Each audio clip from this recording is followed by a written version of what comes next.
آفاق پہلے تیر سے ہی زندگی کی قید سے آزاد ہو گیا تھا، مگر گیت کو آفاق پر بہت غصہ تھا اور گیت کی روح شدید اذیت سے دو چار ہو گئی۔ صنوبر بی بی کو آفاق کی موت کا شدید افسوس ہوا۔ گیت کی روح کو صنوبر بی بی نے انگاروں پر کھڑا کیا اور اسے کس کس اذیت سے گزارا، تب وہ تھوڑی سی مطمئن ہو گئی۔ اسی طرح وقت پر لگا کر گزرتا رہا۔ حویلی اب گیت کی ملکیت تھی۔ صنوبر بی بی نے دوبارہ گاؤں میں قدم رکھا۔ وہ گیت کے پوشیدہ طاقتوں کو تباہ کرنے آئی تھی۔ اس نے پھر کوئی نوری عمل شروع کر دیا۔ اس بار 15 راتوں تک صنوبر بی بی نے عمل کیا اور گیت پر پھونکے مارنے کے بعد اس کی پوشیدہ طاقتوں کو نکارا بنا دیا، مگر گیت نے اپنے جسم کے گرد کوئی مضبوط قسم کا پوشیدہ حصار قائم کر رکھا تھا، جس کے بارے صنوبر بی بی کو بھی معلوم نہیں تھا۔ صنوبر بی بی آفاق کی موت پر کچھ زیادہ ہی اداس تھی۔ اس نے مشعل روشن کی اور تہہ خانے میں چلی گئی۔ اس نے گیت کی ساری پوشیدہ طاقتیں ضائع کر دی تھی اور اس نے خود آفاق کو یہ بات بھی بتائی تھی کہ میں گیت کے جسم کو آگ نہیں لگا سکتی ہوں، ورنہ میں خود جل کر بھسم ہو جاؤں گی اور گیت کا جسم پھر بھی محفوظ رہے گا۔ مگر اس دن تو صنوبر بی بی پر جیسے جنون سوار ہو گیا تھا۔ وہ شاید یہ سمجھ گئی تھی کہ گیت کی پوشیدہ طاقتوں کو ختم کر کے وہ حصار بھی ختم ہو گیا ہے جسے گیت کی روح نے باندھا ہے۔ جیسے صنوبر بی بی نے تابوت کو آگ لگانی چاہی، دھواں سا بھر گیا اور صنوبر بی بی کے جسم کو خود بخود آگ لگ گئی۔ وہ بری طرح سے جلنے لگی۔ جیسے چیختی چلاتی ہوئی وہ تہہ خانے سے باہر نکلی۔ آگ اس کے جسم کو بری طرح سے پکڑ چکی تھی۔ وہ چیخ اور چلا رہی تھی۔ گاؤں میں دور دور تک اس کی چیخیں سنائی دے رہی تھی۔ لوگ گھروں سے باہر نکل آئے تھے۔ آگ میں جلتی ہوئی صنوبر بی بی بدرو کی ماند دوڑتی ہوئی حویلی سے باہر نکل آئی۔ لوگ شدید ڈر چکے تھے۔ اس نے تڑپ تڑپ کر جان دے دی۔ لوگ اتنے گھبرا گئے تھے کہ حویلی کا نام تک لینا بھول گئے۔ صنوبر کو بڑی عزت و احترام سے آفاق کے قریب ہی دفن کر دیا۔ اس دن میں بہت ہی رویا تھا۔ میں بھی بہت ڈر گیا تھا۔ صنوبر بی بی کے عمل کی وجہ سے گیت کی ساری طاقتیں ختم ہو چکی تھی اور وہ حصار بھی ٹوٹ چکا تھا جو گیت کے تابوت میں پڑے ہوئے اپنے جسم کے گرد حائل کیا تھا۔ مگر گاؤں والے سادہ لوگ تھے، وہ حویلی کے نام سے کترانے لگے۔ اگر کوئی شیر دل نوجوان بھی چاہتا تھا اور ذرا سی ہمت دکھاتا اور حویلی جاتا، گیت کے تابوت میں پڑے جسم کو آگ لگا دیتا تو گیت کی روح ہمیشہ کے لیے فنا ہو جاتی، مگر شاید ایسا کرنے کی کسی میں ہمت نہیں تھی۔ آفاق اور صنوبر بی بی کی موت کے بعد گاؤں والے تو حویلی سے دور دور رہنے لگے تھے۔ اس وقت یہ راز مجھے بھی معلوم نہیں تھا، ورنہ میں ضرور یہ کام کرتا اور شیطان کی بیٹی اس فتنے کو فنا کر ڈالتا، مگر میری ہمت بھی جوان نہیں تھی۔ مجھے بھی ڈر لگنے لگا تھا۔ زندگی کسے پیاری نہیں ہوتی، اس لیے ڈر کے مارے میں نے بھی گاؤں والوں کی طرح بزدلی اختیار کر لی۔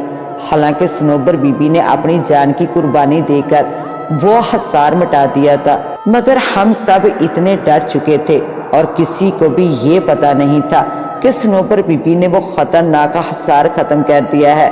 اور پھر وقت اسی طرح گزرتا گیا۔ میں اب بھی چوکی داری کر رہا تھا۔ میں احتیاطاً طور پر حویلی سے دور رہتا۔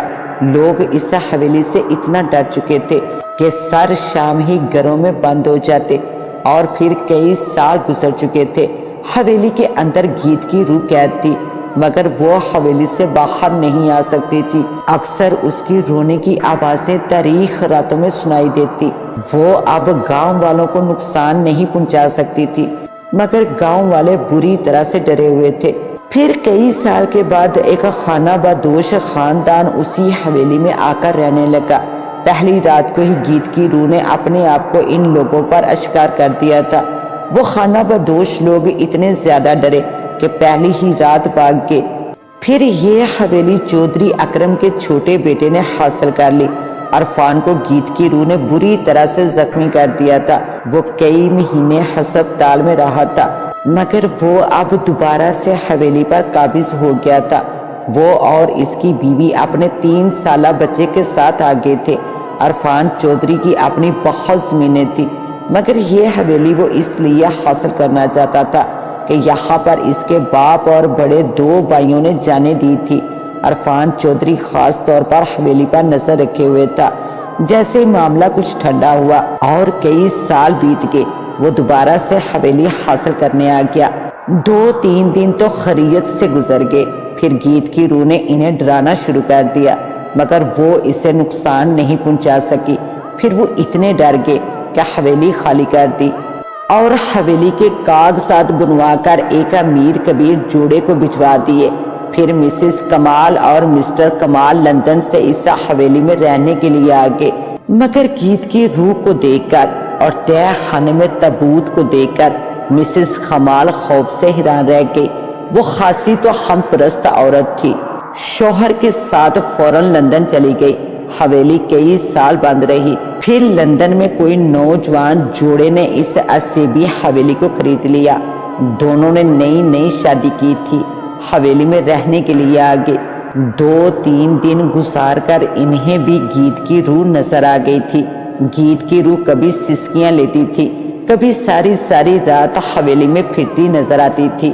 وہ دونوں ایک روح کی دیدہ دلیری دیکھ کر اور گاؤں والوں سے حویلی کی خونی تاریخ سن کر ہکا بکا رہ گئے اور پھر وہاں سے چلے گئے۔ پھر کئی سال حویلی بند رہی۔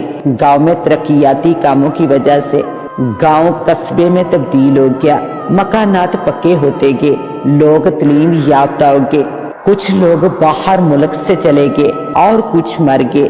حویلی کی تاریخ پر دھند سی پڑنے لگی، مگر وہ دونوں پاکستان میں ہی تھے۔ کئی سالوں کے بعد ان کو دوبارہ حویلی کا خیال آ گیا۔ حویلی میں اب بھی گیت رہتی تھی۔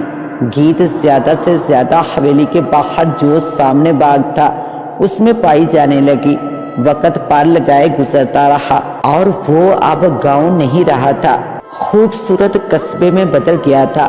لوگ ہنرمند ہو کر کافی امیر ہو گئے تھے۔ پھر اس بند حویلی کو تم دونوں نے خرید لیا، تم دونوں نے با کر شادی کی ہے اور اس حویلی کو نہایت سستے داموں خرید لیا ہے۔ عفان اور نشا نے چونک کر دیکھا